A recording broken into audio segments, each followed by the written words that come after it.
Hello, Dr. Grace Carol Pibelchan, your dermatologist, dermatologic and aesthetic surgeon, your genetologist, and your obesity resource person. Ang ating pag-uusapan ngayon ay tungkol sa mga paraan ng pagpapapayat. Ngayon po kasi nauuso yung pagpapapayat through injections, no?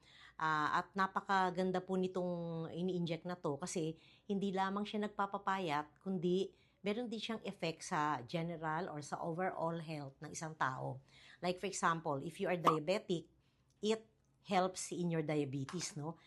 Pinabababa niya yung blood sugar at saka pinapa-respond niya better yung pancreas mo sa mga insulin. Kaya mas nagta-take effect yung gamot pagka may diabetes ka at ikaw ay nag-i-inject din itong gamot na to.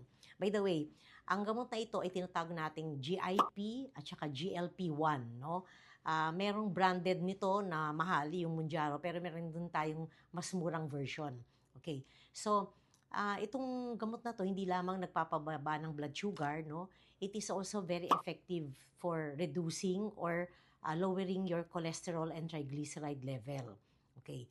Tapos, it is also cardioprotective because it prevents heart failure, it prevents heart attack, and it lowers your blood pressure. No? Kaya kung may hypertension ka,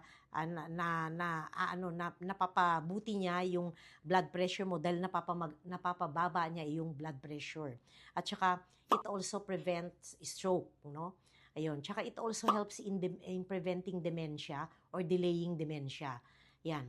So, napakaganda po nito kasi hindi lamang sa obesity siya nagagamit, sa ibang bagay din siya nakakabuti sa overall health natin. In fact, it also helps in reducing the possibility of having dementia and also getting infection because it improves your immune system. Ayan. So, ang karaniwang side effect na na-encounter natin dito ay yung sa abdominal area, no? Like for example, yung iba nagkakaroon ng constipation, yung iba nagkakaroon ng diarrhea, nausea and vomiting. Pero these are very very rare side effects. Marami rin siyang side effects like any other drug. Lahat naman ng gamot may mga side effect eh. Kaya lang it is yung mga side effect niya hindi naman common, no? It does occur in some people but in majority of cases hindi nangyayari. Well, isa pa yung yung joint pain and inflammation of the joint, no? Tapos bloating, puro sa tiyan halos yung kanyang side effect eh. Tapos meron din siyang syempre decrease in appetite and indigestion kasi nga pampapayat nga siya. And then it also ito nga pala, hindi po natin to pwedeng gamitin sa mga tao na may pancreatitis na family history. At saka yung mga may thyroid problem na family history, no? Hindi sila pwedeng ginagamit.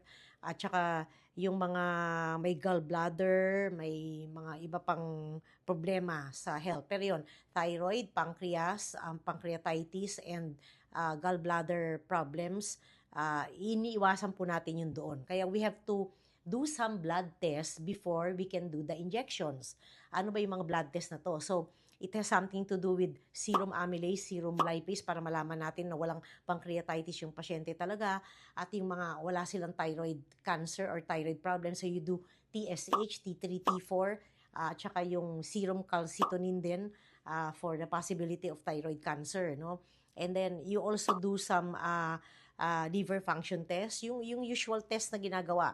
Cholesterol, triglyceride para ma-monitor mo kung bumababa ba talaga, at saka yung HbA1c for diabetes para nga na-follow up natin kung nag-i-improve ba talaga ito. And of course, CBC, no?